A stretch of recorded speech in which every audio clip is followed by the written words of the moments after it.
The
And hello, everyone. How's it going? How's it going? Happy Thursday to all of you out there. Welcome back to the archives. I am Mr. Monstar, as some of you know, and for those of you who don't, I hope we get to know each other pretty soon, right? I'm joined today with, for me, a super special guest, but someone I'm excited to have on the cast with us. We got to see him a couple of times last split. I'm here with Marzipan from the Bog Dogs, a team that all of you know. Marzipan, how are you doing today, man? Doing pretty good. Excited for the games. Obviously, the start of the tournament. Everyone is super excited to get these games going, and I love to watch League of Legends. So excited to see what these teams have in store for us. Yeah, and we have a pretty interesting one today. For those of you who were here in our last split and have watched some of our streams before, you've probably seen the CAD Ice team before, or at least the players on the team. They have slight name rechange. They added Ice to the end of their name, but we saw them last split. We actually saw them go undefeated on their way to winning their division last split. Of course, this split they've moved up in a whole division here. A whole elo, really what, like 1,000 elo, I guess they've moved up as far as their average goes. A lot of work in the off season on moving that number up, and here they are up against the new team to our league, the Silversong Sentinels, who in fact had this Silversong group. They have, I think, 3 or 4 teams in the league, and this is the first one we're going to get to see of them. But so I'm excited for it. Mars, do you know anything about these players, man? Not about the Silversong Sentinels. Obviously, CAD Ice showed up really big last split. They were in the lower division, ended up taking it all, and they really were just like punching way above their weight class, and it shows obviously in their new ranks. They're now ranked a lot higher than they were. They put in a lot of work to actually get to that point. Their macro was obviously really good, and they were really just blowing out teams in their division. So they moved up a division. They're going to be playing a lot better teams right now, and so we're going to see if they're going to be able to extend that dominance to this next season, or maybe if they're going to fall back down to earth. So Yeah, absolutely. And I think they're ready for the draft already, so we're gonna go ahead and jump right into the draft. Let me get set up here really quick. Here we go. And we're gonna bump over to the draft, and I believe we're gonna get started. I'm excited. Mars, I know that you're someone who is a pretty good student of the game. Like I think you spend some time, like in the draft, learning about meta and some of these things. At least as far as what I've seen, I know you're pretty well prepared for a lot of things. So, talk to me a little bit, like just in general, like what you're expecting to see, what kind of champions you're seeing in a lot of your games right now. yeah, I love doing the drafts and theorizing about all that. Really, when it comes down to it, you want to be on comfort for your team. So you want to find some type of comp. It kind of doesn't matter what comp it is, but a comp that your team is really well versed in, that you're very comfortable with, especially when you're playing these tournament games. You might have a little nerve, so something that is just really comfort for you is obviously going to be nice. But that said, there's obviously still is a meta that you have to take into account. Um, Mage bot lanes have obviously been peaking right now. Some people have been happy about it. Some people haven't been very happy about it. But characters like Ziggs, Seraphine, Mel have just been really kind of highly valued in the meta right now. Um, and because they're very like good in lane, they don't require a lot of help from the support, so the supports are able to roam, and then they scale pretty well into the later ends of the game when they get things like Rabadon's Death Cap and stuff like that. So I don't know if either of these ADCs really play that mage style of bot lane, but it can really open up some unique drafts that we weren't able to see, for instance, in the prior seasons. Yep. Well, being pretty familiar with Cat Ice, I do know they have some weird picks that they like to pull out, especially during the bot lane and that support role. If we all remember last season, Big Booty, he has a wide array of champions. As we see the first couple of bands come out, for if you can't see that, I don't know. not saying any of you can't read, but I'm just saying if you can't see what's on your screen there, on the blue side we do have the CAD Ice team, and on the red side we have the Silversong Sentinels. And once we get into the game, we'll talk a little bit about the players. I'm familiar with some of the players, so we'll look at some of that. But for now, we do see the first two waves of bans come out here: Jarvan and Poppy for Silversong Sentinels, and Vayne and Tristana from CAD Ice. So a little attacking the ADC role there a little bit, or maybe the top lane. I don't know where people are putting all this stuff at right now. Yeah, it really depends on the players. Obviously, Tristana, Bane are both really good ADCs, but we know right now in the top lane, a lot of people are actually bringing those ranged characters to the top lane. And Tristana and Vayne are both really good characters that they could play there. Both of them are good answers into Gnar, which might suggest that Cat Ice is looking for maybe a Gnar pick or something like that. Silas, another very good pick into Gnar. So to me, this choreographs that Cat Ice might be looking for a pick like that, but I guess we'll see. You know, it's interesting. Cat Ice has a particularly interesting player on their team. In the top lane, they have Alex, as we know him. He goes by Null. He goes by Weeblord. One of those names you know him by, and he is a Gangplank one trick. And I noticed that his Gangplank did get banned out in this first wave of bans, and that's pretty interesting to me. I wonder if we see a V1 V2 here, Jin and Gangplank. Be interesting. Oh, there's the Yeah, Seraphine. if you leave a one trick open, a lot of times it means that you probably have a good answer into that. So we see Ash being picked from Silversong Sentinels, really good ADC, has that utility from the ultimate. Obviously, you can really start making plays. Um, Tends to be pretty good into the mages aside from Mel because she can just throw her ultimate at them and then start plays that way.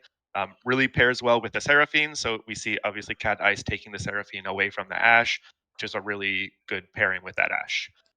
Along with the Jin, really good with the Seraphine. Both of them are pretty long range and can offer that poke. And then we instantly see the answer of this Nautilus, which is again just a really good answer into the Seraphine. So you see each of them trying to take picks away from each other. Nautilus is able to find engages onto the Seraphine. If you catch her out, especially with the Ash by your side, probably going to die. So the Seraphine has to play a lot safer than she would normally like to play. Yeah, I mean, I'm gonna be honest. Just from the first couple of champions locked in, you know a little bit about me. I'm already liking the Sentinels draft just because of the Nautilus lock in, the Ash lock in. I think that CC chain between the two of them is just really really strong. Obviously, I recognize Ash and Seraphine is like that dynamic duo that we hear about pretty often. But ooh, as we see. Okay, this is getting interesting. This is going to be interesting, okay? Because right now, for the side of Cat Ice, we have uh, two of their stronger players there in the ADC role and in the mid role locked in with their best champion that I'm aware of. So I think Silversong Sentinels. I do like the Poppy band because I think Big Buddha is someone who plays that in the support role really well. But I think they maybe missed a couple of things here, and uh, letting them lock in a few things like that is pretty scary, in my personal opinion. Yeah, I'm actually really liking the Sentinels draft. Usually, when I'm looking for in a draft is something that's very cohesive, champions that really all just want to do the same thing and are very good at that. So right now they have a really good pick comp. All of their champions have a really good ability to just pick out a single champion, nuke them, and then they can play the rest of the fight out with the numbers advantage.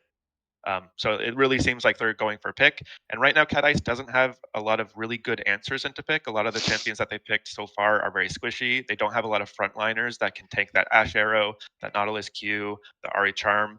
So I'll be looking from the jungle and top role, maybe some more beefy champions that can stand in front of their hyper carry, Azir. Jin can stand really far back, so a little less susceptible to that pick. But the Seraphine and the Azir are both going to be really susceptible. So you want someone that's just going to stand right in front of them and really be able to protect them. Well, you said it yourself. If you look at the Sentinels, right? Like you get hit by the Ash Arrow, you get hit by the Nautilus Q, you get hit by the Ari Charm, and all of a sudden you get hit by the other two abilities from those three chips at the same time, or consecutively after the other. So, uh, it is definitely a dangerous thing. What do you think we're going to see? And I think based on what you said, that pick right there is pretty good. Mundo's able to do that. Mundo goes where he pleases. He can stand right in front, is able to tank that CC actually, and is immune to at least the first CC so that you can't get the chain after. Even if you do start to chain him, he can press R. You're probably going to dump a lot of your abilities into him, and then he's just going to heal up, allow his carries in the back line um, to just free hit while you're trying to kill the Mundo, which is very likely not going to happen. Um, so I think that's a really good answer. Like I said, I want to see more beef in their comp, and Mundo is probably as beefy as they go. But we get the answer of the Nocturne. They're saying we're just going to try and avoid your Mundo. We're going to go straight to your back line, and we're just going to kill them, probably trying to just ignore the Mundo. They don't need any beef themselves, so they're just going straight damage, it looks like. Yeah, and I kind of like the combo there between Ari and Nocturne. I think, that mid lane presence, as soon as that Nocturne gets level 6, is going to be really scary, right? They're going to be able to play around the map, right? And if they do it right, they do it together. They land in the top lane or they land in the bot lane together with well-timed ults and a charm and a Nocturne ult like that. That combo is pretty much impossible to escape. So, interested to see if this Mundo is going to be in the jungle or the top lane, though. Like I said, that Gangplank is still open, but I don't know if this is a Gangplank type of game. Yeah, we're seeing it. Yeah, it's a good flex. It can be played in the top. Lately, we've just been seeing it a lot more in the jungle. Its jungle clear is probably one of the fastest, even after the nerfs a few patches ago. Just super strong, super healthy, able to skirmish early, and scales really, really well. With the set coming in, looks like that's the top counter pick against the Rumble. It seems like they're very comfortable probably in that matchup. Set can be a pretty big lane bully if he's able to land those abilities, get that true damage coming in, and scales pretty well into the later stages. Again, just another beefier champion that's sitting in the front. Not quite as beefy as Mundo, but at least you're able to stand in front of your Azir and your Seraphine and your Jhin and allow them a little more space to play. But I find it's really going to be really hard to actually find that space when you're looking at the comp that Sentinels is running. They're really looking to just dive right past your front line. The Nocturne is able to dive past really easily, so is the Ari. And the Rumble, while he's not able to really get past the front line, you throw an ultimate into the back line, especially if they're in a choke point, and the damage just starts raining down, even if the Rumble is not right next. Um, so Cat Ice is going to have to be really careful about their positioning. Sentinels has a lot of good ways to start fights from very long range. Obviously, you have the Ashe ult, you have the Nocturne, and then the Ari ulting into Charm is able to get on top of you from really far away. So if the Azir, the Seraphine, or the Jhin are caught out of position at any point in the game, they're just going to be probably one shot, and um, Sentinels will be able to get the numbers advantage. So for Cat Ice, it's really about their positioning. You need to have your front line in front of you and soaking up some of that damage and peeling for you to protect you from all of the dive that Sentinel does. Yeah. Now the one shining light I think for Cat Ice is right before they put locked in the Mundo and the set. You mentioned that front line. That would kind of level out or balance out their team. And they did pick two champions that I think are pretty solid about that. And you mentioned a little bit, but like, yeah, like I think the set, being able to ult one of those, kind of early threats in these fights, whether it's the Nocturne ulting in on top of somebody or the Nautilus landing a hook, being able to kind of send that person back into the enemy team is going to be good for them. But yeah, I think positioning, like you said, is going to be crucial to this. And if Ice is able to keep things going from what we saw last split, I'm pretty confident in their ability to do that. But this team from Silversong Sentinels here is, I mean, I don't know what else you ask for in a comp. Like I think it's like you put this one in AI and they spit out like an ideal comp to play because I think every piece of this is pretty well matches up. You land one bit of CC and there's a lot of damage coming at you if you get hit by something.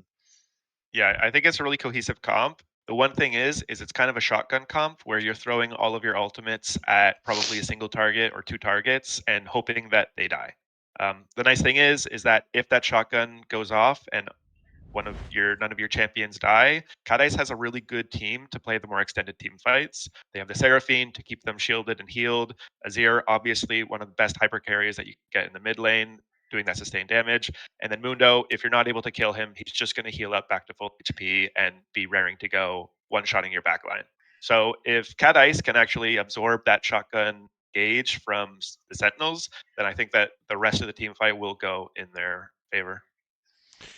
Oh, I agree. I agree. Now, Mars, question for you, man. While we wait this out, a little bit of spectator delay here. The lobby finishing up too. Have you done your pick'ems? I have done my pick'ems, yes. So I actually have not done my pick'ems yet. So suffice to say to everybody here, what you're about to see is not my pick'ems. I have not actually completed them yet. I haven't had time. But I'm here. I'm looking at them now and thinking about what I need to adjust here. Actually, right off the bat, I don't hate the top four in this division. I'm just saying. I'm just saying. I don't hate my top four that's come out right here off the top. But if you guys are out there, if you guys are watching and you haven't done your pick'ems, go into the Discord, type /pick'ems. You get a link. Don't share your link with anybody. Okay, all right. Just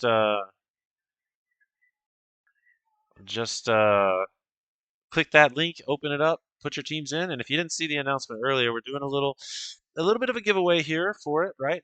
So the first place player with the highest score at the end of it, based on this scoring that our friend Mega put together here for us, um, will receive $15, I believe it is. Second place will get $10. Third place will get $5. And I left a little note at the bottom. If there is a tie, if there is a draw in there, then we're gonna play a little bit of Mundo Dodgeball, Mars. You trying to get in the top three in a little draw so you can do some Mundo Dodgeball or what? That does sound pretty fun. I think if I was against you, then it might not go very well for me. You think so? Oh man, a little glaze for Mr. Monstar on stream right now, you guys. That feels good. We usually glaze Ryline while we're on here, so we should probably stick to that, even though he's not here. I know he's out there somewhere, I'm sure, but Yeah, I miss him. dude, I always miss him, bro. We all pretty much come here specifically to see him and his beard, so um, let's see. But yeah, guys, definitely come do your pick'ems. You have what 26 hours remaining before they lock for the regular season, and of course, we'll do another for the playoffs. And whoever wins wins. So be prepared. Come check it out. Cheater, is there a lock-in button, or does it take whatever is there at the deadline? It does take whatever there is there at the deadline on Cool. So wherever you put in here at the end of the deadline, it's gonna roll that in. Good point. Good point. We should let you gamble. Um, I don't know if there's any mods in the chat who can set that up, so let me do that for us real quick, okay?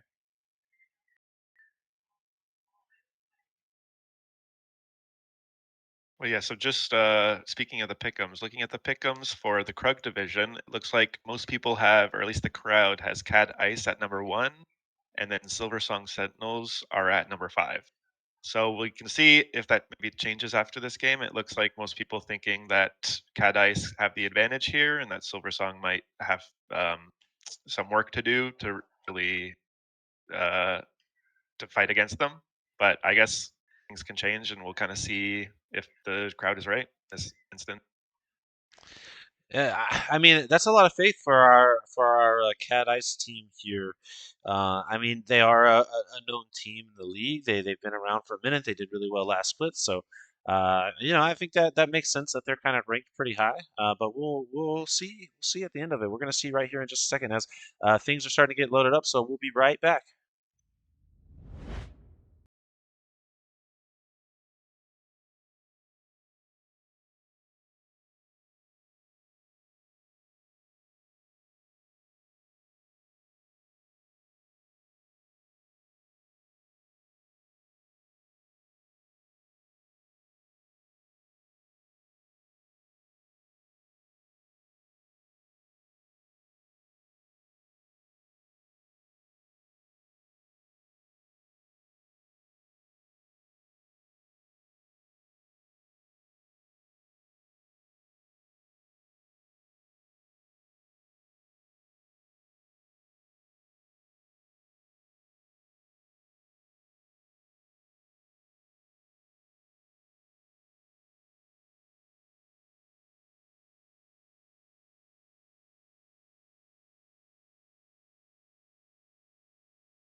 And I told you it was going to be a short, quick break, guys. Absolutely no reason we're going to wait very long. Game loaded up just quickly and just fine. And again, if you don't know, it's Mr. Monstar here, and I'm here with Marzipan from the Bog Dogs, guys.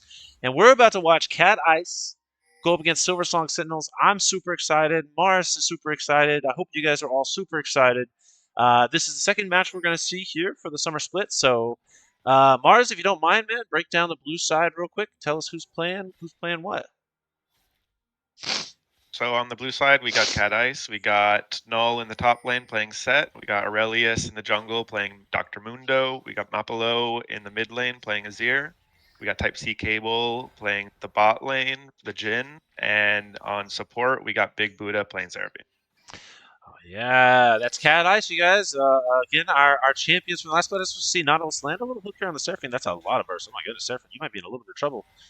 Uh-oh, just a couple more hits, one more auto. Ooh, does not get it. So Seraphine, you're going to survive for now. Does not blow the flash, doesn't blow the heal, so good job holding on to those summoners there. Speaking of Nautilus, that's Caius Casades there on the Nautilus in the bot. I'm going to go the opposite direction here. Egen Bernie on the Ash. Ooh, I heard a little bit of flash. The directed camera just shot us over here as it happened. Seraphine again really low, but they were able to get off a little bit of poke onto the other side there. Again, Agent Bernie on the Ash there on the ADC roll. Nutson on the Ari in the mid lane. Royal Jelly on the Nocturne in the jungle. And Thirsty Dinosaur on the Rumble in the top lane. Mars kind of mentioned it beforehand, you guys. We kind of like the red side draft. But Mars, tell me, based on everything you see before we get too deep into this, right off the bat, who do you think is going to win? As I think we're going to get a pause here in a second. Yeah, there's the pause. Do have a pause so we get time to talk. I do like Sentinels draft. I think the main thing is that it's a lot easier to pilot. Really, you're just throwing all of your alts onto a single person. If you can get that pick, then the rest of the fight's going to be a lot easier. Well, for Cat Ice, it really relies on really, really good positioning from their backline, which is going to be obviously a lot harder to pull off. Obviously, we saw it when it comes to already all of these hooks that are being landed onto the spot lane. We saw another one just onto the Jin. I think there were 2 hooks onto the Seraphine, which got them really, really low, forced them to blow the heal. If the Nautilus had actually taken Ignite here, I think that Seraphine would have been dead or at least had to blow the flash. He opted for Exhaust instead, which I don't necessarily agree with. I think if you're playing Nautilus, you really want to. Oh, and we see a lot of action. Top lane, both of them blowing flash, Oh! and Rumble ended up taking that kill there. Yeah, really good play there by Thirsty Dinosaur. It was they both kind of thought they had to kill. I think one flashed in, the other one flashed on top of the other one. A little bit of back and forth there, but Rumble taking the better side of that. As we see another engage here, Mundo coming here. Nautilus, you're really low, my friend. Just giving over the kill to Mundo. But Nocturne just in time, I think, for a little bit of counter gank. But Mundo, a very tanky guy, like you said, goes where he pleases, able to walk out of that no problem. So while they did lose somebody in the top lane in that really close Rumble set fight there, Cat Ice trades it back on the bot side, and we're 1-1 now. Yeah, so the important thing is in the bot lane that both the Ashe and the Nautilus on the Sentinel side blew flash early in those exchanges with the Seraphine and the Jin. And the Seraphine and Jin actually didn't blow their flashes. So when they got very low, they ended up not blowing those summoners. And that really ended up biting them in the butt when the Mundo just came over, walked around, got a kill on the Nautilus. If the Nautilus and the Ashe are on the back foot, then it's going to be hard for them. Yeah, and here's the thing: they do have that, like you mentioned, that flash advantage now. As we see Mundo use his flash to go over the wall, picks up another kill onto Nocturne. Ari, you're not one. Don't get hit by that cleaver. This could be bad. No ulti yet, so you can't really escape too easy. Another cleaver goes down. That's probably an E auto, as we do see the Ari flash go off, and he does pick up the kill and survives. Aurelius 3-0 on this Mundo already. Holy. Of course, I think Cat Ice's normal starting jungler, Pike Wazowski, pretty popular amongst the Archives community as he had a really strong showing last split. He is out, I think, for their first round. So Aurelius is subbing in there for the mid lane. I got to be honest with you, 3-0 early on this Mundo. That great flash over the Baron Pit wall there, starting off strong. Yeah, Aurelius is really doing a lot of work around the map, vading into the Nocturne, getting that Scuttle Crab, flashing over the wall, getting that kill, and even diving the Ari and getting that kill as well. So already starting 3-0 is not very good for Sentinels. I think the thing with Sentinels comp is they really want to wait until level 6 at least to really start their fights. Obviously, Nocturne just wants to power level until level 6 to get those access to Oh, we those see Nocturne ultimates. coming in on the flank right here. This could be really bad for Jin and Seraphine. You guys need to pay attention. Unfortunately, not a ton of CC right there, but the Nocturne just yet not able to really land the E, get the fear off. No ulti to turn the lights off, so not a huge thing there, but a decent little flank.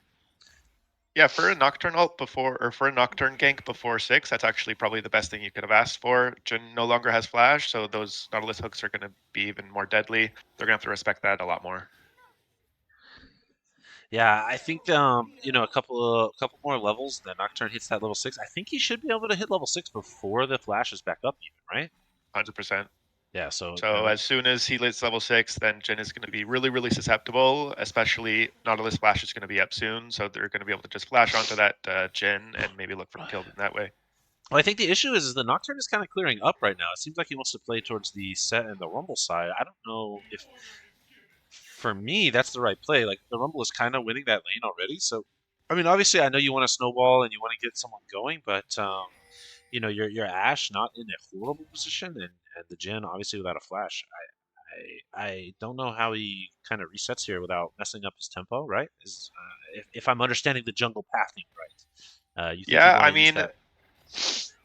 yeah, a lot of times you would want to path towards the where you're going to gank. Personally, for him, actually, since he's so far behind on the Mundo, it's good to be on the opposite side of the map as the Mundo because then you can't get invaded. We actually saw the Mundo going into the bottom side of Nocturne's jungle to look for something, and Aurelius just gets another kill in the mid lane. There seems to be more action in the top lane. The Rumble is actually taking out the set 1v1. Yeah, and Aurelius, dude, he is just everywhere, dude. Another kill, he picks up the kill. Probably should have given that over to his mid laner, but that's okay. We don't have to give over all the kills. A big, strong, healthy Mundo is good for our team fight as well. So, not the end of the world. The good news for the side of the Sentinels is Rumble is 2-0, and that is a champion with the right ulti and the right situation that can absolutely melt in a team fight. So, they're not a horrible start to the game. They're only down 1,500 gold. But one thing to note here is if you look at the CS disparity, in the mid lane specifically, that's almost a 25 CS gap, and then you have about a 10 CS gap in the bot lane. So the gold differential starting to swing in CAD Ice's favor just a hair. Yeah, especially because Ari is going to be more of that early game champion towards the mid game. She's going to be really strong, but that's if she has parity in the items. Whereas Azir is more of a late scaling champion. So if he's already dominating the Ari in lane this early on, then it doesn't really bode well to the later stages of the game. Yeah, I got to be honest with you. That Mundo Azir combo can be really nasty in kind of in the mid game and the late game especially. You just have that Mundo stand in front of that Azir. The Azir puts the soldiers out where the Mundo is standing, and is just raining hell down, I guess, with those spears. So I'm interested to see how they're going to play this combo. It's going to be really interesting. And Sentinels, they're going to have to figure out a way to kind of get some presence on the map. That dragon is up, and one thing I do know about Cat Ice is they're pretty fond of giving over these first drakes. It seems to be like a common part of their strategy, just the way they play their macro style. In this game, though, with Aurelius being 4-0, I think we might see them try to make a play for this first dragon. They may want to stack those, right? Yeah, a lot of times you can give away the first one, especially it takes a lot longer to take when you're at very low levels.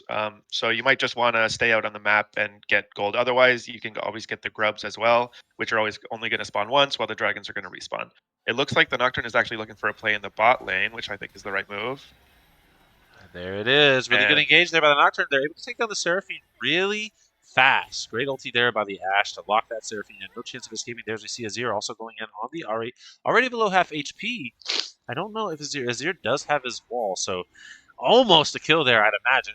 If he was able to get behind him as we see Mundo. Relius again, everywhere on this map, has ganked every lane. Rumble already down below half HP. I don't know about that ulti. As Mundo well, it's picks just to up. clear the wave. So that's usually when you see a Rumble dying, they throw out their ult just to at least get some wave clear so that they can't push and get too many of those tower bladings. Yeah, I mean, great job by the Rumble to get what you can out of that. But I got to be honest with you, this Mundo, man, it's getting a little out of control now. Okay, you're 5-0. Maybe give some of these kills over. It's time. All right, you got all you need. You got the heart still online already, and I think it would do some good to give some resource, some of this kill resource over to some of your carries. But hey, man, I'm not in the game. I'm not playing, so I don't know. I would be terrified of the Mundo, right? Anyway, so Looks a like little the bit. Seraphine is looking for an ult on the Nautilus, trying to have some happy feet, and is Ooh, not able to get oh, out at the wait, how last second. how did the Jin pick that kill up? It was a Deathfire touch on the chin. Oh, I Able to just see. bleed them out slowly and surely and take that kill. So that is good for them. There was some action, obviously, from the Nocturne on this bot lane. I think that was a really good gank from them to really find the susceptible lane when the Dr. Mundo wasn't around. I think you can only really look for those fights when the Mundo isn't around. They found the fight, they found the Seraphine, which was really good for them, but it looked like they just overstayed their welcome.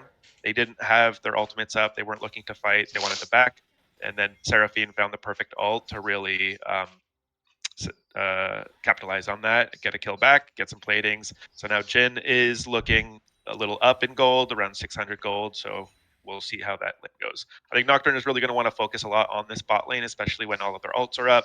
Just like we saw before, throw all those ults on one person, and very likely they're going to die. You just need to really be careful to track the Dr. Mundo, because if Dr. Mundo is there, then the fight it can be turned against you. Yeah, that is a lot of damage from that Rumble really fast. Like they didn't even barely see each other. As we see Mundo here again in the bot lane. Nautilus, you are already below half HP. That hook, though, does get you out of the wall. Probably going to be able to escape ulties onto the Seraphine and the Jin there. Nautilus, you're very low. Another hook does get you over to the long side of the lane. Ooh, great shot there by Type C Cable. The Jin able to pick up the kill on the Nautilus now. Really great. Aurelius, man, this Mundo just seems to be exactly where he needs to be every time. And I don't know if this is intentionally set up, if they've been obviously practicing with Aurelius in the jungle. I guess since they knew their jungler was going to be out for the first round, but dude, their timing and coordination right now seems to be on point. Yeah, that was a really good hover timing from the Mundo. He probably expected Nautilus's ult is going to be up soon. They're probably going to look for another bot lane gank, especially with the Seraphine having no flash. So you just stand behind your bot lane and just protect them. And the Nautilus just stepped up too far. He didn't have vision. He didn't know where Mundo was at the time, and so you can't really step up that far and expect to get out unscathed. Yeah, this first game for the Sentinels looking a little bit rough as we see Mundo on the top side here. Set ulti the rumble behind the turret there. Gets down really low. Nocturne does ulti in. That's darkness for everyone here. And Mundo, you're kind of in a scary position now. You don't really want to get caught by this Nocturne. While you are really strong. Oh, maybe not. Maybe he Oh, he does want to still get has his caught. ultimate, so I don't think he's going to die anytime soon, It is a fortunately for the it is a Nocturne. rumble. That's a lot of burst coming Oh, out between he these two went a little too champions. far. Yeah. Yeah, he just went way too far. When you're up against the Nocturne alone, he's not going to have enough to take you out. But this Rumble does have a lot of gold, has a few items, and just a little too cocky. And unfortunately, giving a shutdown over as well. So that is really, really good for the Nocturne to try and get back into this game. Yeah, I mean, I was just about to say it a second ago that the gold swing was at like 2,500, and all of a sudden now they're only down 500. That shutdown, huge, for the side of Silversong Sentinels here, and all of a sudden, like you mentioned, Rumble, Nocturne, Ash, not in the worst positions. This already still kind of down pretty bad, down 40 CS and a couple of deaths.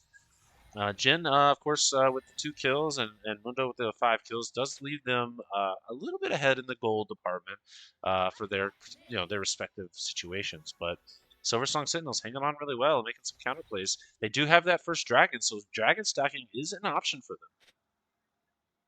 Yeah, so I think it's nice that they got that early dragon. At least they have that win con brewing up.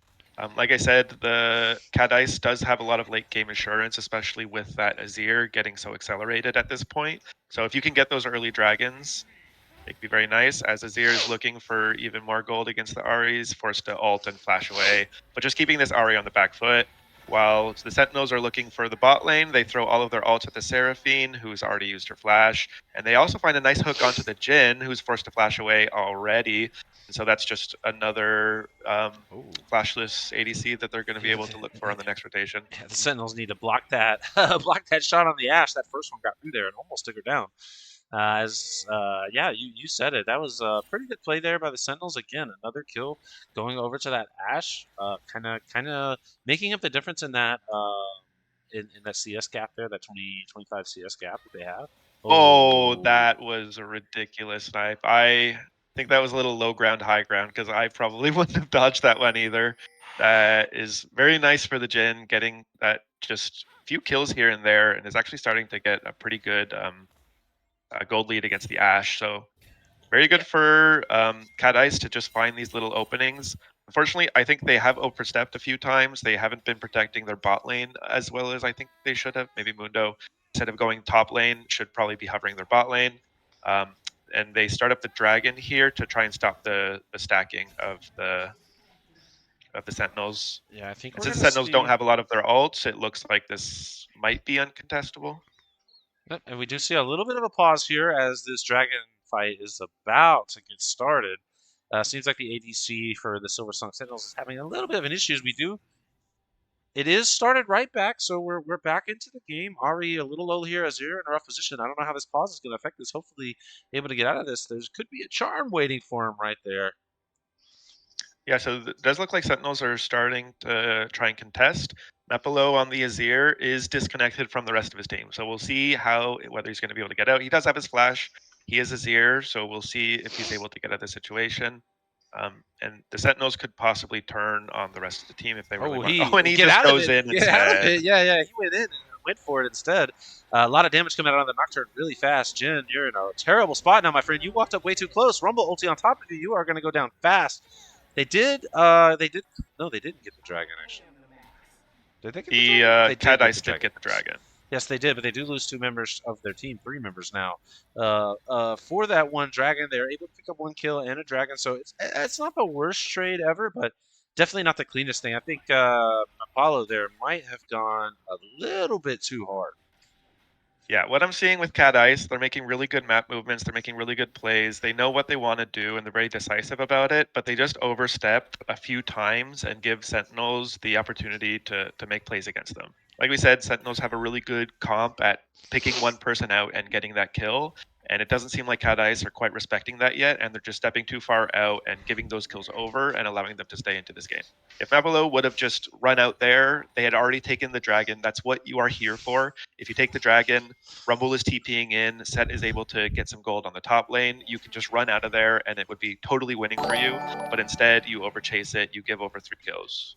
And so now the Sentinels are on this Rift Herald. It looks like another fight might be brewing.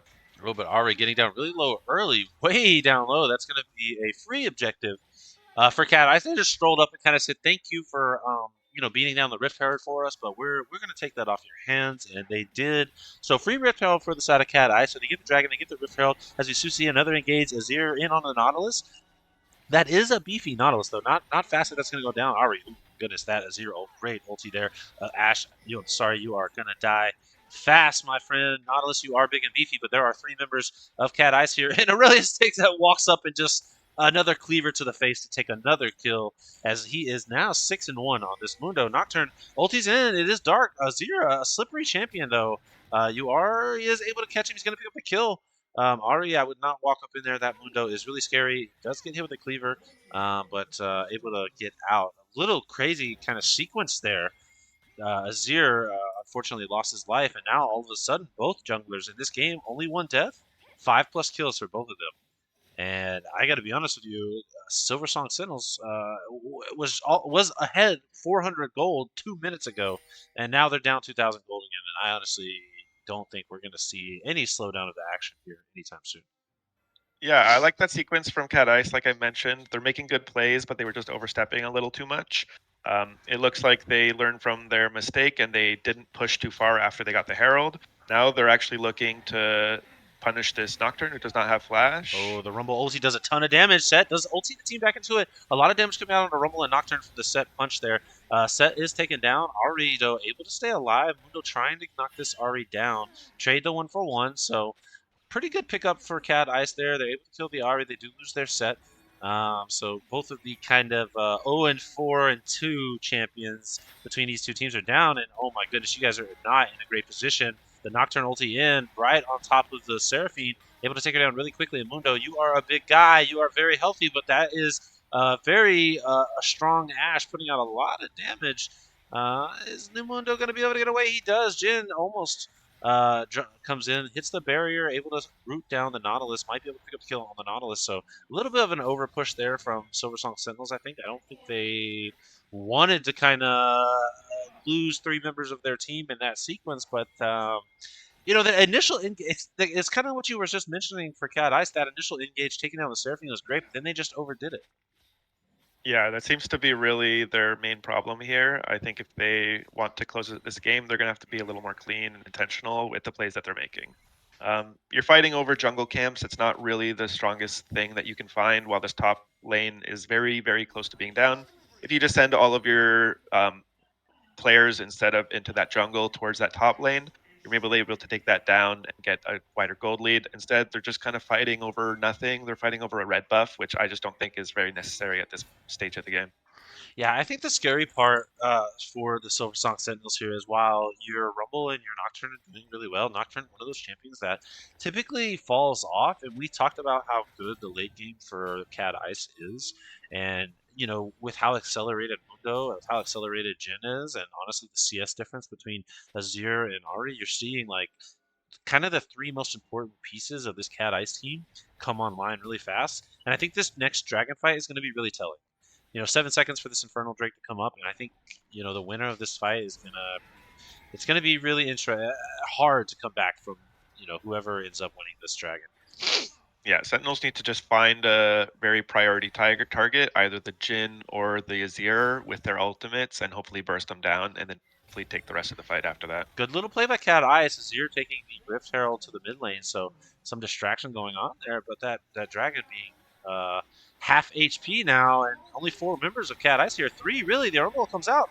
Oh, they are able to steal the dragon away. They are going to lose Seraphine right away into the fight. Mundo also going to get taken out, so they steal the dragon. They do go mid lane. They get a turret. They do lose 3 members of their team.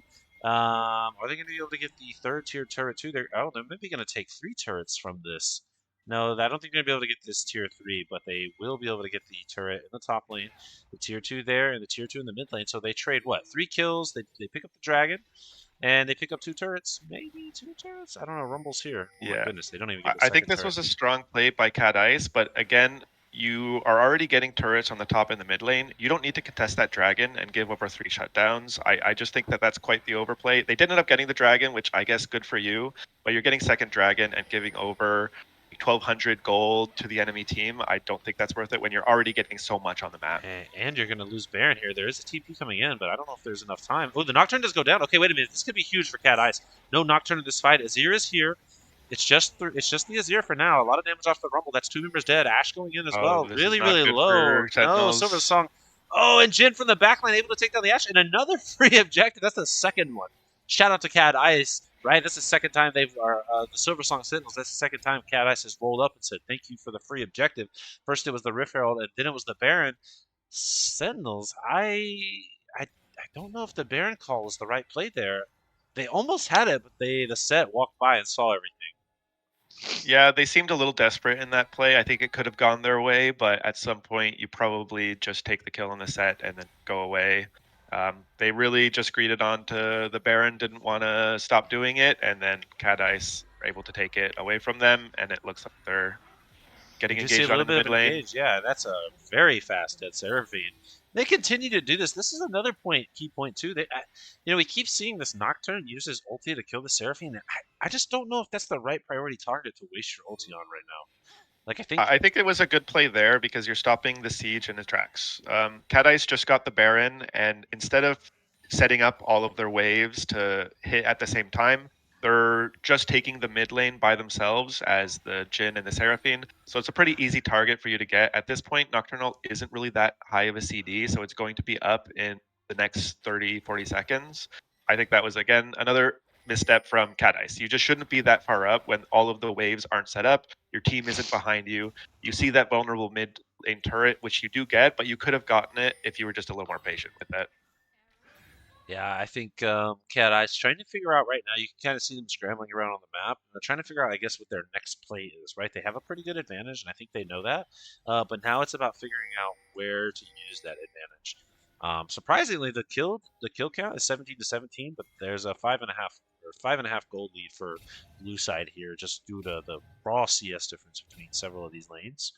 And all of Um, those turrets. So far, Sentinels have not been able to take a single turret, and Cat Ice have taken almost every single one that Sentinels have. So that's where a lot of this gold difference is really going to be, and that's just better macro, I think, from Cat Ice. They haven't been overgrouping. They've been keeping their side laners side laning, pushing down those turrets, and Oh, getting them gold. Nocturne, you might be in a bad spot here. If Seraphine can land some CC on you. Oh, and Jen able to land the root. That is going to be a dead Nocturne. You are going to get one of my friends. Now it's all of a sudden a 5v4, right? You have set in that, sorry, a 4v3 here in this bot lane side is you have Set and Rumble kind of in the 1v1, and that is huge. I don't think there's anyone that can really match this Azir right now in the lane. So he's going to be able to free push that bot lane. This mid 3v2 is going to be able to push the mid lane, and all of a sudden, Silversong Sentinels, you guys are in a lot of trouble. Your entire base is under siege, and you don't really have a good way to answer this right now. The Nautilus not able to really get in and make a play, as we see Azir going kind of a little bit ham there. You taking a ton of damage. Oh no, the root off onto the Ari, and you, my friend, are dead. Rumble able to come in for a good little backside kind of engage there, but a lot of damage coming off on him. Azir back into this fight, just dishing out those autos onto the Rumble, onto the Nautilus. Ash, you find yourself dead, and I have to think, Mars, that might be game one. Nocturne, ulti's in, try to pick up the kill. You are is going to be able to pick up the kill onto the Jin, so not a bad play there, but I just don't know if you have enough to stop this by yourself. 20 seconds until your teammate comes up, and you could lose your entire base at this point. Yeah, so this was a lot cleaner from CAD Ice. This is what I wanted them to do earlier. You set up your Baron minions in all 3 lanes, so Sentinels have to make a decision at some point and try and pull the trigger. If you're playing properly, anywhere they pull the trigger, you're going to get so much on the other lanes that it's just not going to be worth it for them. So they did that perfectly. They got the inhibitor in the mid lane. They got the inhibitor in the bot lane. They got top lane turret very, very low. And so they're just looking to have so much map pressure at this point that Sentinels are going to have a really hard time actually getting out of their base and contesting any objective at this point. Yeah, I think, and I think Cat Ice made the right choice there. They backed off that. They went. They picked their third dragon, get some resets. They just picked up a lot of gold. They're gonna be able to come back. They're gonna be, a half item or an item up just about in every role here. And I got to be honest, I think you were kind of alluding to it slightly there, but I don't think that Silversong Sentinels has an easy way um, to kind of bring this game back. Yeah, so what I want to see from CAD Ice especially is just to close out this game very cleanly going into game 2. It's very going to be very hard for Sentinels to come back. If they are able to, then that would just be insane. They have to look for a priority target of one of CAD Ice's who is pushing where he shouldn't be. So then that's just what CAD Ice has been doing, and the Sentinels have been capitalizing on. So what I want to see Cat Eyes do is just push those minions into the enemy base. Don't allow the Sentinels to leave their base without just completely losing their base. Um, Choke them out from vision. You see a lot of vision on the top side near the Baron right now. Clear out all that vision so that they don't know what is going on. It They looks have like Sentinels are actually looking to get one of the side laners in the set, and so they are able to kill him. Let's see if Cat Ice are able to get this top lane exchange. They don't have a wave, so I honestly don't think they're gonna be able to make the exchange. Nocturne to be calling right now. It's a 4v2 here. I mean, they would knock down that turret really fast. If Mundo's able to walk up and press E and hit that, it's gonna drop really quickly. Okay, so they are Yeah, getting the looks like they turret, are able to do it. and they That's are exactly the engaging kind of trade inside I of the was looking Nautilus. That for. is a instantly dead Nautilus. That is a ton of damage, and all of a sudden it's a 4v4 again. Maybe dead Set, maybe dead Nautilus. They do take the inhib. That's 3 inhibs now for Cat Ice, and what do we have? We have Baron up in 15 seconds. Cat Ice can probably just make their way back, take that Baron, and probably push to win the end of the game. Yeah, with 3 inhibs down, you get the double siege minions just streaming into your base. It's really hard to leave your base at that point. If Cat Ice are really patient here, there should be no way that Sentinels are able to contest this one. Okay, as we We see see the Nocturne Nocturne. coming up, trying to contest. I hope Cat Ice can push them away so that this is D. Oh, Oh, Nocturne. I think. Wait a minute. I think Nocturne. You might have just thrown the game, bud. well, I think he had to go for that. If you have a triple inhib and you have Baron buff, there's really no way of winning that game unless you have maybe like a 4-item Sivir that's able to clear all those Baron minion waves. I think Cat Ice did let that Baron get really low. It got to like 400 or 500 health, and if the Nocturne had ulted earlier, he might have gotten that, and that might have been the game-winning play. Unfortunately, Cat Ice were able to get it. They're going to stream into the base, and it doesn't look like Sentinels are going to put up much of a fight here. Yeah, the Nocturne is still dead, so they don't have kind of that strong AD damage that they were relying on in the first 25 minutes of the game. And all of a sudden, that first turret is dead. Nautilus is below half HP. Arya is getting low. Mundo just regenerating all his HP. That's a dead Ashe, and all of a sudden the Nexus is half, and that's it. Cat Ice gonna take the first game in this 3-game series. Well played there. Honestly, all around for Cad Ice, their top laner, a little bit of a tough situation early, but still able to make an impact with that ult in the later stages. So really, really well played by CAD Ice there. They are going up 1-0, so they go into game two, maybe with a sigh of relief. First game jitters, maybe out of the body now, and they can settle in and maybe take this series 2-0. A nice sweep for the first one. Silversong Sentinels Mars. What are you thinking, man? What do you think is going on in their mind? And what do you think they need to do to settle down and come back for this game two? I mean, the main takeaway is that even though Cat Ice were making really good plays, they got really ahead early. Sentinels were actually making pretty good plays to keep the gold even for a very long time, which just shows that Cat Ice are not invulnerable. They do make mistakes, and that Sentinels just need to be more proactive in countering those mistakes and playing towards their win conditions. There, I think they really needed to target the ADC and the mid laner of Cat Ice, especially Mapilo, just had pretty much a free lane. He was under no pressure at all from the Nocturne or from the Nautilus roaming mid. And you saw it in the damage graphs. He had way more damage than just anyone on either his team or the enemy team. So if you're able to put him down, another thing, they didn't get any towers during that entire game. If you're able to maybe split the map more, if you're able to cross map better and get that gold, that standing gold on the map, then maybe that you're able to play at a gold advantage or parity and look for those fights that they're able to get. They were looking pretty good in the team fights, and Cat Ice were overstepping. Yeah, absolutely. And with that being said, guys, we're gonna take a short break. Okay, we're gonna get set up for the draft for game two. Let the players get a bathroom break, take a swig of water, whatever it is that they need, and then we will be back for game two of this series. CAD Ice up 1-0 over the newcomers Silversong Sentinels. So interested to see how this game two is going to go, but don't go anywhere, you guys. We will be back before you know it. Thank you.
And welcome back, you guys. Just a short break there. Like I told you, not going to be gone too long. We're going to try to keep these intervals that we take time off in. We're going to try to keep them short. Now, of course, we want to give the players time in between games to rest, maybe quick chat about what they want to do in the next game. But with that being said, we're right back into the draft here as we see some similar bands coming out. We see the Tristana, we see the Vayne, we see the Brahmin. This time we see Syndra. I don't know if we saw Syndra last time. Did we see Syndra last time? Um, no, we did not. We saw the Poppy, Braum, and the Jarvan last time. So it looks like they're changing up some of their jungle bands to now some mid lane bands.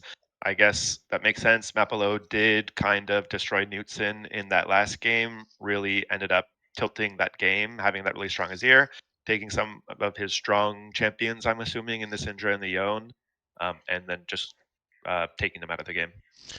All right, Mars, tell me this. When you're in a series and you guys lose that first map to like Silversong Sentinels done, what type of comp do you typically lean to? Or what do you think they're telling? I know you may not know the total makeup of this team, but just in general, like what do you think they're saying right now about their comp? Like what do you think they're saying we need here to focus on?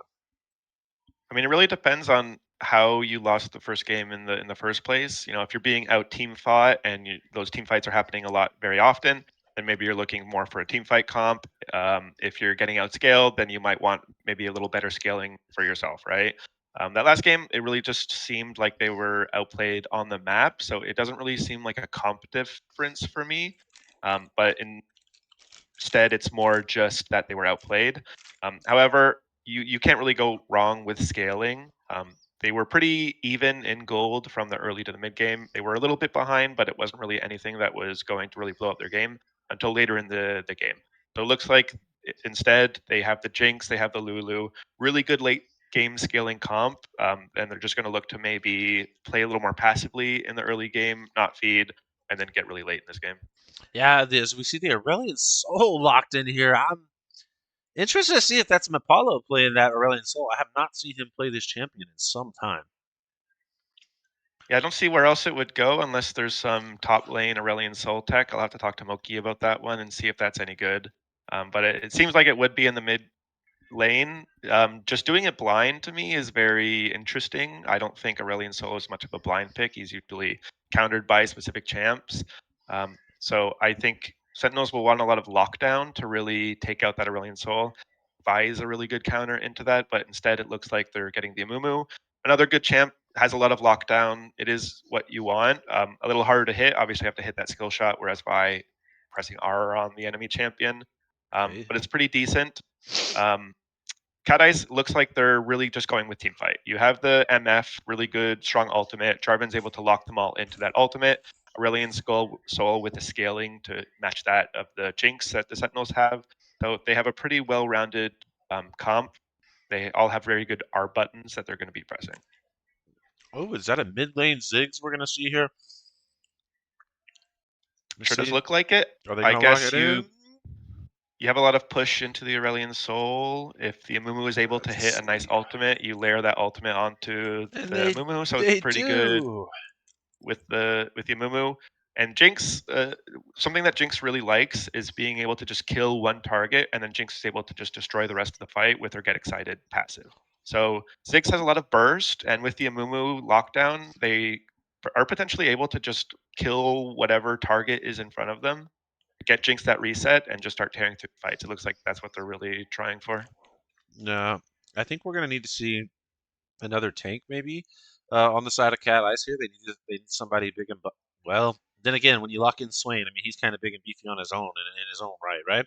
So I mean between him and Jarvan, that's already a pretty good, pretty hard to kill team. So interesting to see here. Not a huge. I mean obviously a Mumo can go that full tank build and be pretty hefty, but in general, like we're kind of seeing already some of the heft difference that we saw in that first game between these two comps, and I'm interested to see what Cat Ice is going to lock in here. The Garen and another one that is pretty beefy. So I don't know, man. Cat Ice's comp is looking pretty good, and I'm not too sure about the Sentinels, man.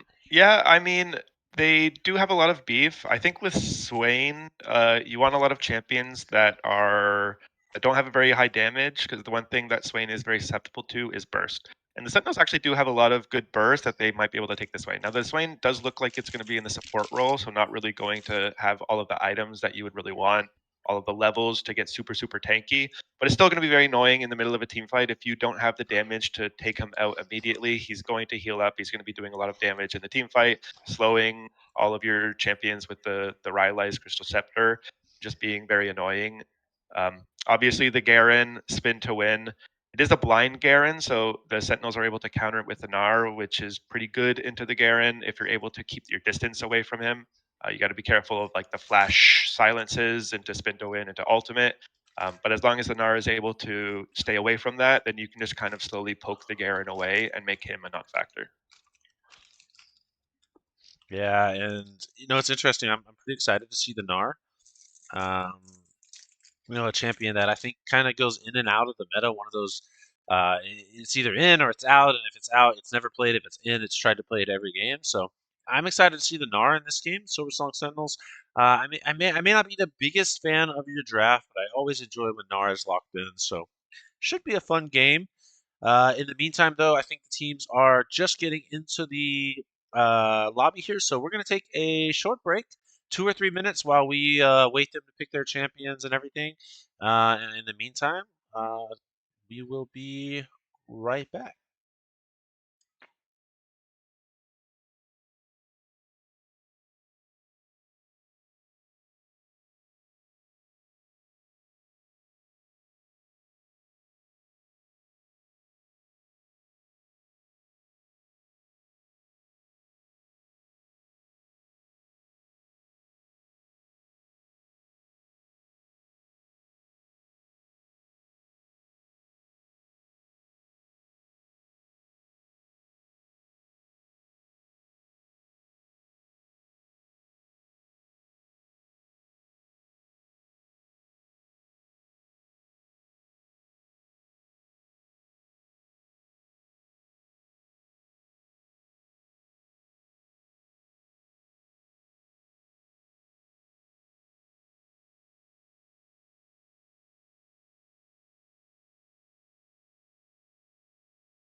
And here we go, guys, to start a game two in the Archive Summer Split. This is the Krug division, you guys. So one of our five divisions this splits.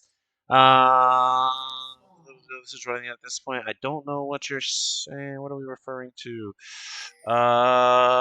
Anyway, guys, we are here. CAD Ice did take our game one. They are on the red side in this game.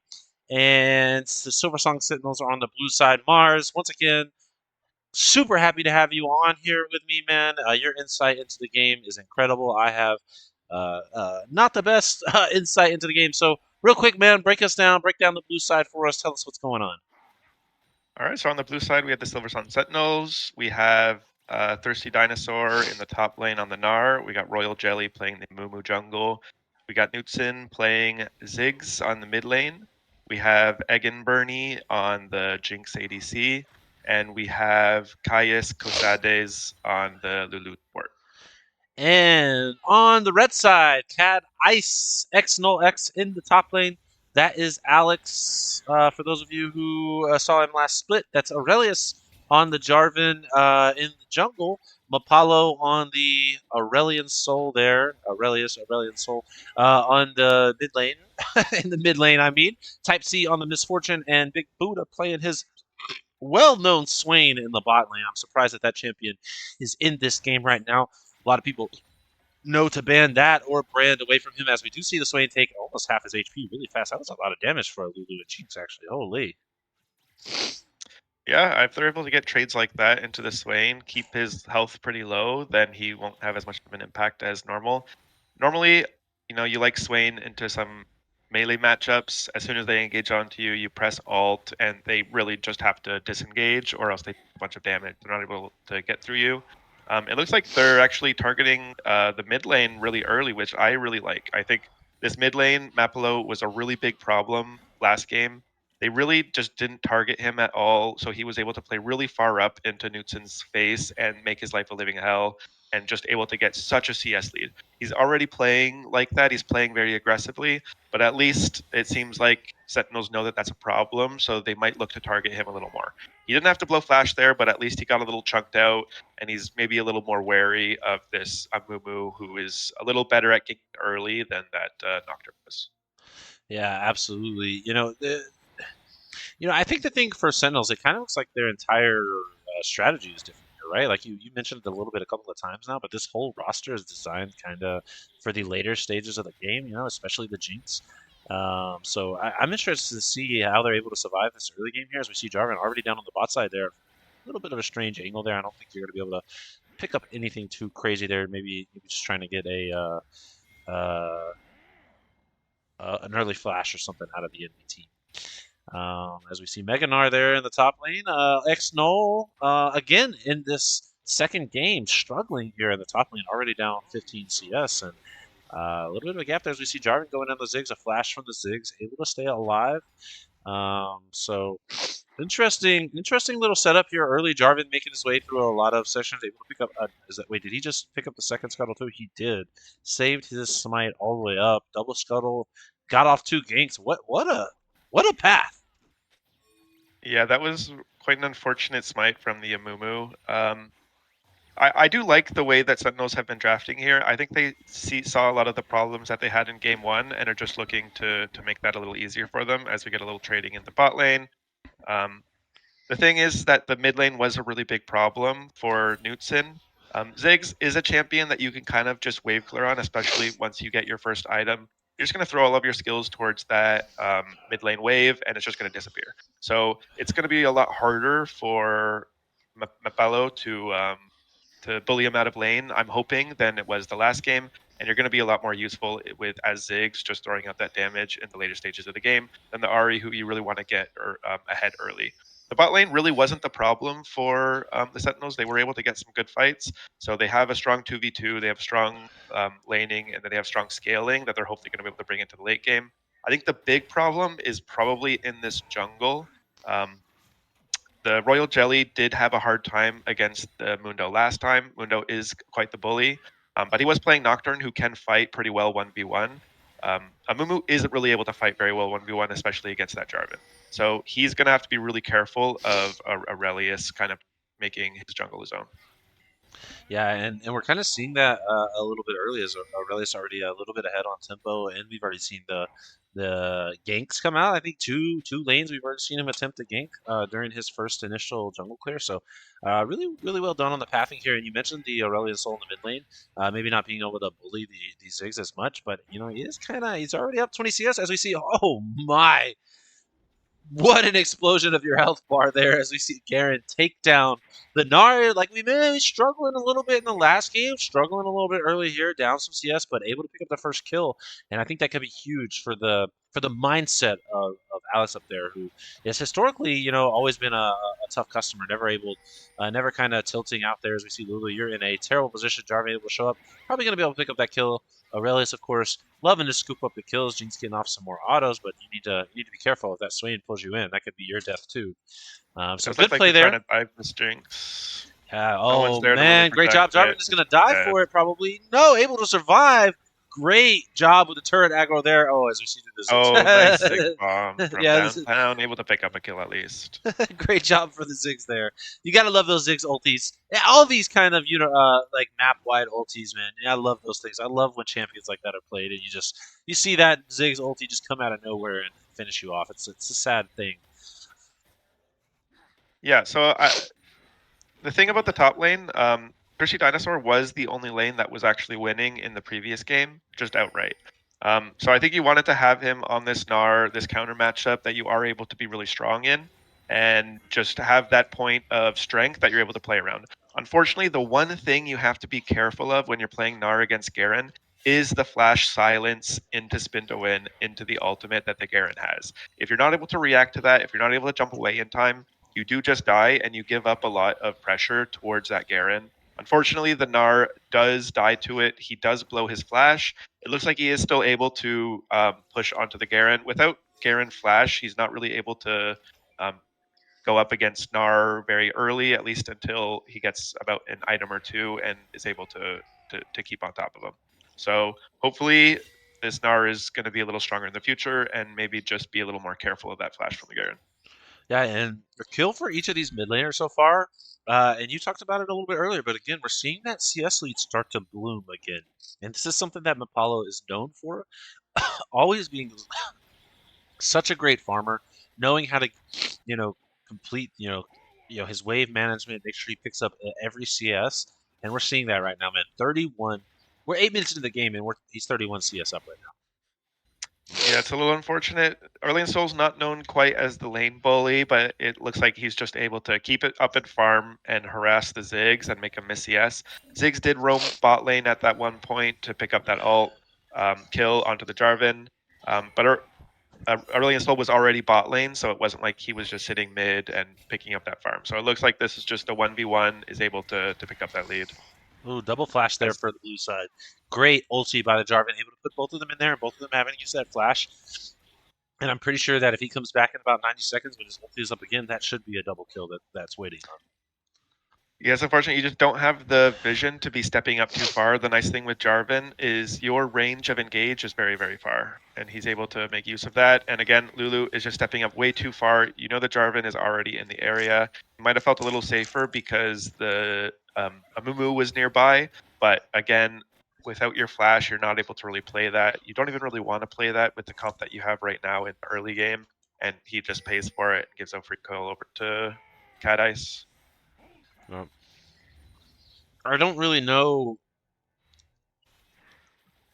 for the Silversong Sentinels, like what kind of vision do you think they should have put down? Because honestly, like when I looked at it immediately after, they had wards, right there in their single bush inside the river, and they have wards on the opposite side of the river, so they're able to see the whole river. But maybe just a little deeper into the jungle, they need to find a way to get a ward out there to see that Jarvan a little bit earlier. As we So see a I didn't Mumu think. engage in. Oh, and an ulti there. He's gonna be able to. Oh, Did he very just nice solo ult. 1v1 this Aurelion Soul right now? He does. Great pickup there by Yeah. Royal Jelly. Okay, okay, my man with the Amumu. So they didn't actually have the pixel bush warded at the original gank. That's Lulu pushed up to get that ward and died because of it. So Oh, that's the reason the Lulu was so far up in the first place is because he was trying to get that ward. He ended up dying, so it was a little too little, too late.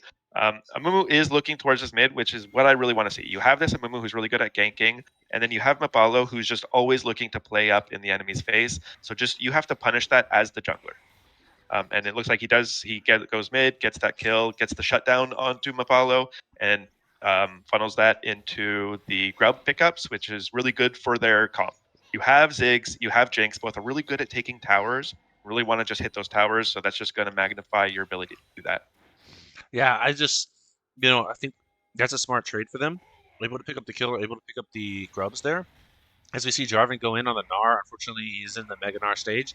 Ulti on top of the Gnar, but there's just not enough damage here. Oh, we see the Garen flash in. That's a reverse, another flash too for the Gnar. So both flashes down for these top laners. Garen does hit the ulti onto the Gnar. Not enough damage to take him out though. But what I was saying was, it's interesting to see here kind of the difference of their play style here. Obviously, in the mid lane and the ADC role right now, the CS gap is pretty significant for the side of Cat Ice. They are up a good chunk, so that is kind of why we're seeing that 1.2 kind of K gold lead here. But Silversong Sentinels doing a great job. Kind of making plays on the backside. The Samumu able to pick up the 1v1 there, and that early play with the Ziggs in the bot lane. Of course, those two kills kind of keeping them in this, but we need to see something soon because they already have that first drag for Cat Ice. Three more drags, and that can happen faster than you think. And all of a sudden, you have the win con that you need. I know you mentioned the later stages of this game. I don't know. Do you feel like Cat Ice is on a timer, or do you think they can compete in the late game too, even if it's pretty close? I think they can definitely compete in the late game, especially with this Aurelion Soul, who is able to get up with the Slim, is fast to blow the flash. That was a nice play by the Ziggs. Oh, he still might die Um, here. Amumu coming in on the side there does land the bandage toss and able to pick up the kill. Another kill by the Amumu onto this Aurelion Soul. Oh no, my friend Jarvan, what were you doing there, dude? Amumu ulti comes up and able to take him down. Swain, you are alone too. What's happening right now? A lot of 1v2ing occurring right now for the side of Cat Ice. You're just kind of allowing the blue side to get their gold back. Swain, you're also dead here. Great roam down by the Gnar. Interesting choice there by Cat Ice, kind of going in one by one there. yeah, I think when the Aurelion Soul dies, you should just cut your losses and probably get out of there. Jarvan didn't want to give up his topside jungle to the Amumu. Takes a fight that he's just not able to win. Gnar has been getting a lot of pressure, has been keeping the Garen under the tower, so he's able to move first, and so it's a 3v2 instead of a 2v2, and they're just able to win out on that. It looks like Mumu is kind of overstaying here. Has to blow the flash. Doesn't seem like it's going to quite be enough. This seems to kind of be the story of the game. A team makes a really, really good play, gets gold in their pocket, gets too greedy, over pushes, and gives gold back to the enemy. So if either of these teams wants to win, they're probably going to have to clean up that aspect of their play and just play it a lot cleaner. The thing that I really like that CAD Ice is doing is they've been blowing a lot of flashes in all these different lanes and then coming back afterwards to actually make a play on that lane. So they did it in the bot lane where they blew both the flashes of the Lulu and the Jinx, and then the Jarvan just came right back to punish that. They blew the flash of the Ziggs Oh, recently. here we Hopefully they can. go. Aurelion Soul on the dive again here. A lot of damage coming out onto Lulu quickly. Great ulti by the MF right onto both sides. And that is a huge chunk. Aurelion Soul does lose his life for that, but they're able to pick up two kills there. One over to the MF, one over to Swain. Mars, my man, sorry for interrupting. I saw that Aurelion Soul coming and knew there was danger for the side of Silversong, that bot lane there. And that's the second time that Aurelion Soul has made that kind of roam down, man. Great Yeah, sort of that's a coordination. really good roam from the Aurelion Soul. Um, Ziggs just not able to respond in the same way, but we have been seeing that he is going down there and at least throwing an ult to get these flashes and sometimes these kills. So a good response. It looks like the Amumu again is just caught out where he's not supposed to be, is engaged in a fight. We'll see if he's able to turn it around. He does get the ulti off, so he does able to stun both of them. Jarvan going in. That is going to be a dead Amumu. It's a 2v2 now still. Lulu and Jinx there, but Jinx, you are getting dangerously low. You are in the middle of the team, my man. That is not where you're supposed to be. A double kill over for the Jarvan. Gnar, great job coming down to help, but you're just a little bit late, my friend. Your team is kind of already dead. Ziggs here as well, so red side does need to start getting out. Aurelion Soul shows up, so this is a 4v3. Blue, you might want to slow down now. Aurelion Soul, man, he is pretty strong. There Yeah. should be a second Drake for Cat Ice there, and their dragon stacking continues. Yeah, and just like I mentioned before, the Mumu just didn't have the flash from that previous play that the Jarvan made, and so when he's caught out of position like that, he just has no way of getting out of that fight. I think Sentinels probably should have just cut their losses and run, but instead they teleport their Gnar into the bot lane to try and look for an extended fight. Didn't end up working, and because of that, Garen actually took the entire top lane tower away from the Gnar and is able to get a gold lead because of that. So you're taking a losing play and you're putting more members towards that losing play, and it just ends up losing you even more gold around the map. Yeah, and Garen doing exactly what he needs to do there. I'm kind of surprised. Usually when you see a play happening on the bot side where one side is winning, and the top side, the losing side on the bot side is usually trying to make another play. But CAD Ice able to make both sides of the maps happen there, right? They get the kill in the bot lane and they get the turret in the top lane. So, they may have lost their mid turret. They've evened it up now. It's one turret to one turret. They are up 3 kills. They're up quite a bit of CS in the bot lane and in the mid lane as we see Swain going in here. Lulu in a rough position. One of those Swain hooks coming in. That's a lot of damage coming out quickly. MF. Oh, Buddha does pick up the kill instead of the MF. Oh my god, and a mid lane play going on too. CAD Ice just making plays happen everywhere. Aurelion Sol is really low. Gnar tried to jump in there to get like an auto off or something to knock him down. Not able to do it. Garen, you overstayed your welcome, my friend. Does lose his life, but a lot of trades going on there. It looked like what, a 1v1 for 3 trade, and they get a turret. So CAD Ice, man, they are just they're everywhere right now. They're playing the map so well in these last, I don't know, 8 minutes or so. Yeah, unfortunately for Sentinels, you're just not that strong in the bot lane yet. You're against an MF Swain who spike really, really strong on this first item, and you're playing Jinx Lulu. All you really want to do at this point in the game is to farm up, maybe look to cross map, find a tower that is not being defended. You have 3 grubs, and so you can play away from the strong side that CAD Ice has in that MF and look for something on the opposite side of the map. Instead, what they're doing is they're fighting directly into CAD Ice when they are the strongest. Yeah, as we see a little bit of an engage here. Aurelius on the back line there. Ziggs already down below half HP. Swain also very low. Red side does pick up the Herald they are going to lose their MF in exchange for it, but they are able to get out. So Herald for MF there. Not the end of the world. MF maybe needed to reset and buy some things anyway. But I got to be honest with you, Mars. I'm looking at this comp for Silversong Sentinels, and I'm thinking about it now. Looking at Aurelion Sol, looking at MF, looking at Swain. If they fight without a Lulu in any circumstance, I think they just lose. Like, I'm going to be honest, they have basically no CC outside of the Amumu, right? Like, obviously, they have like the slow from the Lulu. They have Jinx's W, I think it is. They have the Satchel Charge for Ziggs, but and the Boomerang little thing for the Gnar. But outside of like those like kind of pitter paddle CC, like if the Moon's not there, Aurelion Sol and MF and Swain and Jarvan even and like they just have free reign to do whatever they want in these fights. Yeah, I think where the Sentinels their comp really shines is in the team fights when you're able to just blow up a single person. You have the Amumu Ziggs combo, which just has a lot of burst, and the Cat Ice don't have like any true tank that can really sustain the full burst of the Sentinel's comp. So if you're able to get that first target, Jinx is able to get a reset and is just so much stronger. But it looks like they're fighting very disconnected. The Jinx isn't with the rest of the team. The Amumu isn't engaging properly onto a target so that Ziggs can get his entire rotation onto that target. And so they're just playing these prolonged fights, which the prolonged fights are going to favor Cat Ice. They have the Swain, really strong at this point, likes those prolonged fights. They have the Aurelion Soul, who's just going to be spitting fire at you the entire time, throwing comets and stars onto your face and stunning you. And they just have a Garen spinning to win as they look for the Ziggs in this top lane, who's just way too far up. Yeah, and that I think is a dead Ziggs. And all right, Mars. You talked a little bit about already what both teams, kind of the advantages that both teams have, but right now, if you're Cat Ice, you're up 1-0 first series of the split. All right, you're in a really good position here in game two to take a 2-0 kind of first series win home. What do you think they need to do right now? What's the focus? What's the game plan? It looks like they're doing a little bit of a 1-3-1. Is that what you would do? Do you agree with this? What would be your game plan?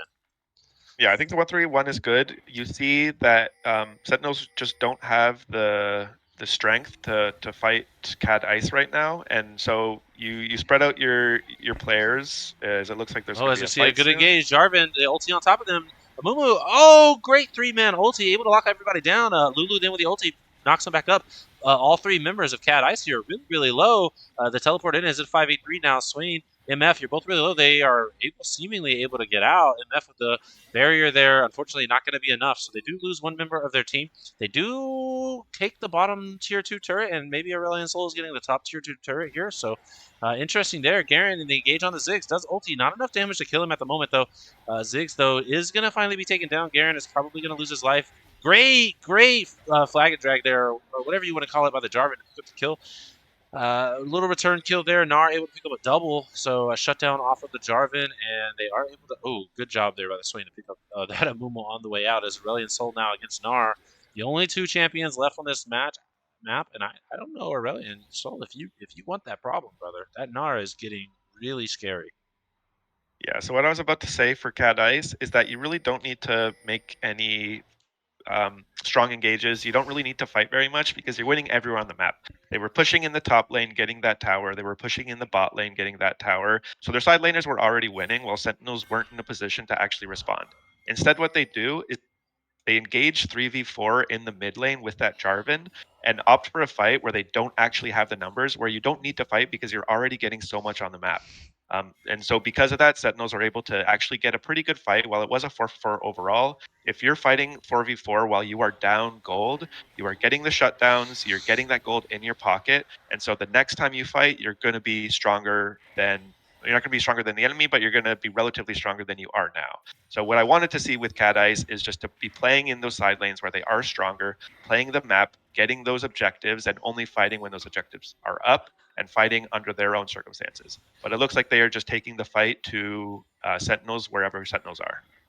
Yeah, and while they maybe didn't come out on the most positive side in that last team fight, they are able to pick up their third Drake, so they are on Soul Point now. And I think that is like a big win con for their side, right? If they're able to pick up that next drag, that those permanent stats, huge permanent stats they can get from that, I think would be even more important than picking up a Baron. Maybe just want to play the Baron really slow, keep division, clear it out, and wait for this next drag. For me, that seems to be like the move. But Ziggs here across map, trying to take on the turret.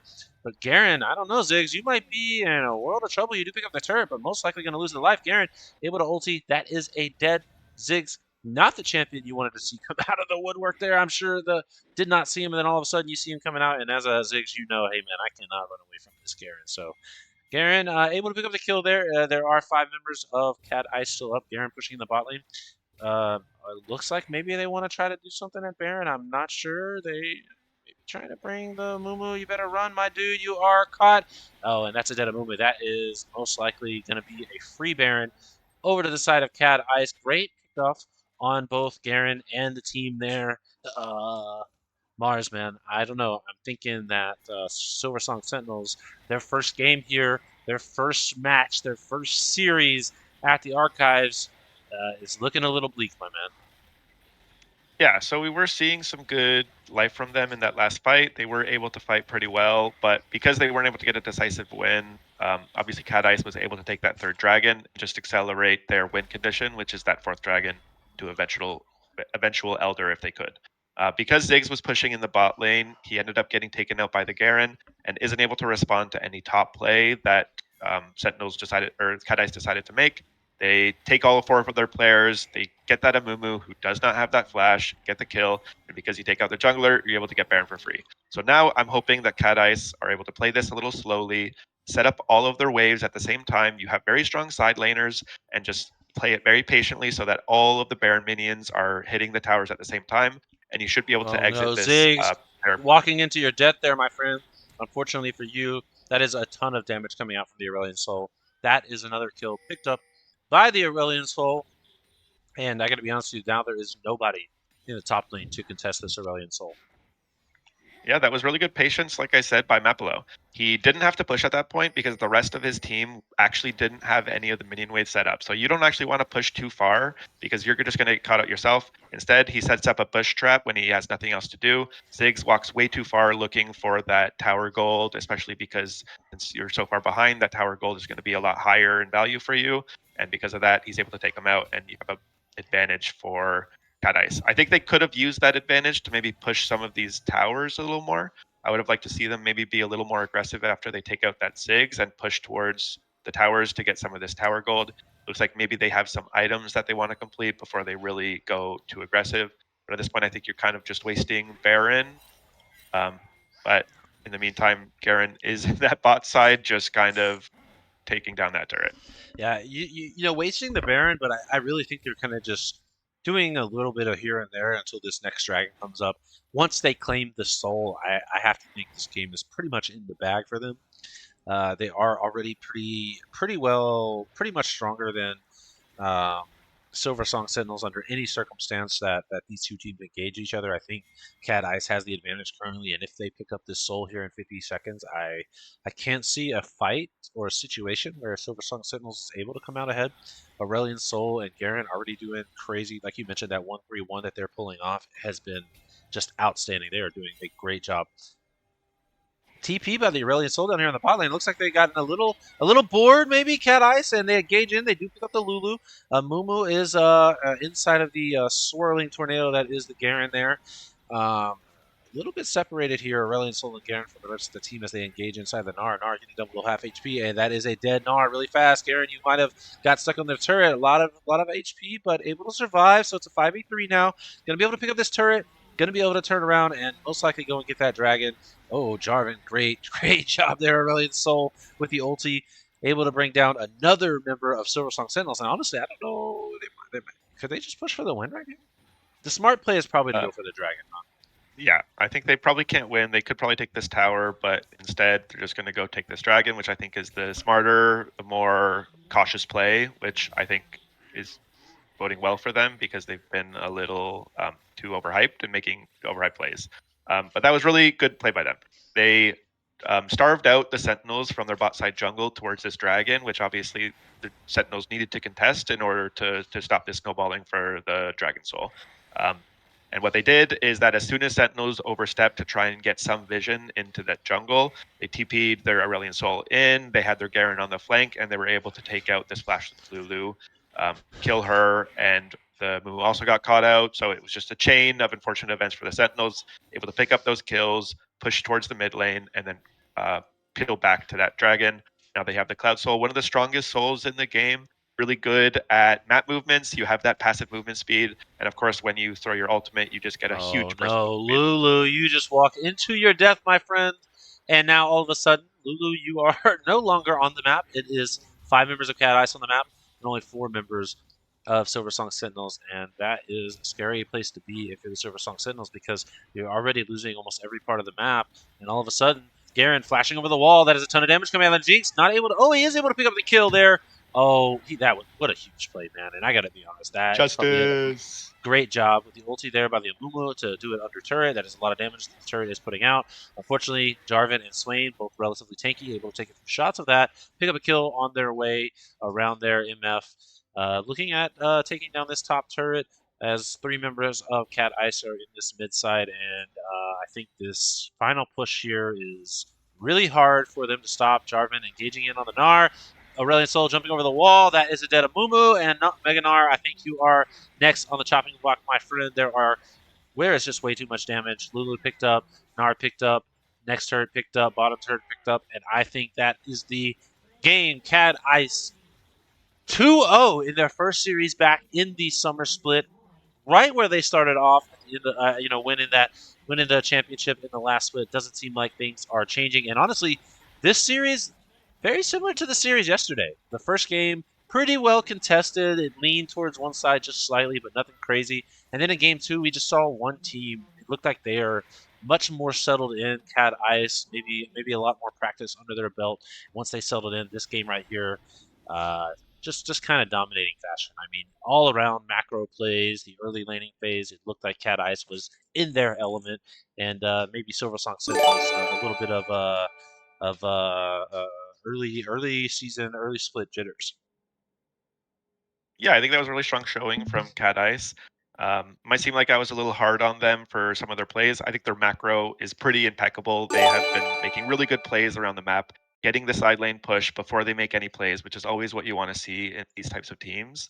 Um, they were making picks all around the map. If they can just be a little more patient in some of the plays that they're making, not overextend, giving over some of that gold to the enemy team, they would be able to probably decimate the competition that they're going to face. And I think that they're probably going to look at this game and probably see some of those mistakes and probably clean up on that. So to be able to see those little bit of mistakes and really look towards the later stages of the tournament, they're going to be really scary if they're able to look at that. And real quick before we break down anything, I want to do a quick shout outs to some people who have followed and given some subs in the last day. So from yesterday, Vinny Lays, Weasel T, Virtuous Penguin, Arca Morg, Ryline with the 4-month resub, Abandoned GG with the follow, Ayo Day Pogi. I'm sorry if I'm butchering your name with the follow. Totally Amorphous with the follow. Twitty Parker with the follow. Brim Reach, Dougie Charms with the follow. Rex Nemo, Caleb Coates with the follow, man. I appreciate everything. Poi, our man Poison with the resub today. Shout out to you. Thank you so much. Big Buddha just now wins the series 2-0 and then drops 10 community sub gifts to the community. Shout out to Big Buddha, him and Saltiest, man. The two of the biggest legends that the archives has ever produced or ever come across our stand. We are so happy to have you guys. Shout out to you guys for the 10 and Uncool Bye with another cool 5 subs. I know she was dropping some subs the other day as well. So huge support there for the archives. And we're shout out to everyone here, all the new followers, everybody that's competing in this split. It's super awesome to have you guys. And of course, Mars, my man, dude, the absolute good. I know I saw you reply to Cusco there in the chat. Um, Thank you so much for being on, guys. Mars, any closing statements, man? Anything you want to say about that series there? I'm kind of playing around on the site here for those of you looking, still here, still watching. Come check the website out. If you want to see the results of that game, some of the other games, you can see it all here. But Mars, man, anything on your mind? No, that was a pretty good series. Obviously, CAD ended up taking it 2-0. I think the Silversong Sentinels shouldn't be really too down on themselves. They were showing some signs of life, especially in that first game and even in that second game, where they were able to make some really strong plays. And I think if they can just work a little bit on their macro and maybe get out some of these jitters in these early games, they might be able to make a really strong run in the future. So good job for both the teams. Now, Mars, you have a match coming up soon too, right? Yes, we play on Tuesday against Vancouver Impact Junior, I believe. Ooh, so you're in a similar situation too. For those of you watching and don't know, we just watched one of the 3 champions from last split, CAD Ice, play and dominate their series, and of course Mars, a champion from last split as well. They did win our upper division in the last split. We're looking forward to your series. I think we are going to be watching your series next week as well. So, any words for your opponent out there? Anything you want to say about the division that you're in this split? I think you're in the Baron division, right? Yeah, so we're in the Baron division this split. I honestly don't know too much about a lot of the teams. I think a lot of them are newer and didn't really compete in the last split. So I don't know what we're getting ourselves into. But I can say that we're probably going to clean sweep um, the first the round robin. Oh, It's going to clean be sweep, you 7-0. say? Yeah, 7-0 for the Bog Dog. So if you don't have us on your number one, then that's a mistake for your pickums.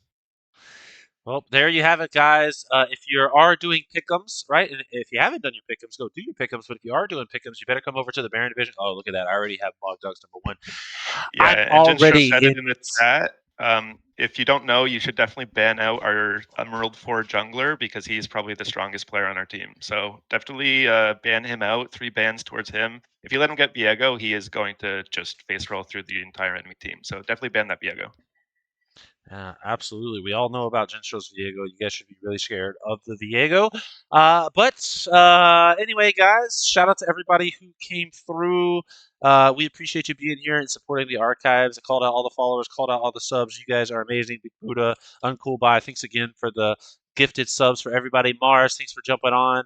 The cast, man, it's always great to have you, dude. Your insight is incredible. For real, though, dude, you are so knowledgeable about the game, and I appreciate you being on here because I just ramble and say random crap. So really glad to have you. Shout out to everybody who keeping the chat going. Let's see, we got Seal out there. I see you a lot in the chat, my friend. Zenpai, thanks, GG's. To you as well. Poi, Squishy Gup, Ari, man, thank you guys so much for being in the chat throughout this whole thing. Cusco, anybody else that I missed, we love you guys, man. We appreciate the support. Shout out to all the admins out there as well. Jinstro, Omega, Yelk, Big Buddha, the man donating the subs, doing a lot of stuff at the archives now. Not just donating subs and keeping all of you guys ads free. He is doing some behind the scenes things too, and really helping out the archives. So shout out to him. Shout out to Aurelius. We just saw him go crazy in the jungle 2 games in a row, helping out the archives. And everyone else out there, dude, you guys are amazing. Stay tuned, guys. Come back tomorrow. Let's see, today is Thursday, so tomorrow is Friday. Real quick, let me tell you who we have. Tomorrow we have. I think tomorrow we're watching Yumi's Doms. Is that who we're watching tomorrow? Yes, yes. Tomorrow is the Yumi's Doms matchup. So we talked about how Bog Dogs is one of the champions. We talked about how CAD Ice is one of the previous champions. And tomorrow we are going to see our third champion from the split going up against, I believe, Nova Glitch. So stay tuned, guys. Come back tomorrow. Come see us. Come visit the website. Check out our YouTube. Do all those things, man. Do your pick'ems. All right, if you haven't done your pick'ems yet, go do your pick'ems. Okay, it's free money. You can win 15, 10, or $5 just for clicking some buttons. All right, you guys have seen a couple of games so far. You've heard me talk about champions, this, that, and the other. So go do your pick'ems. 25 hours left to complete them, and that's really it. Shout out to everyone. Thanks again, Mars, man. I appreciate you. Everyone out there. We'll see you next time.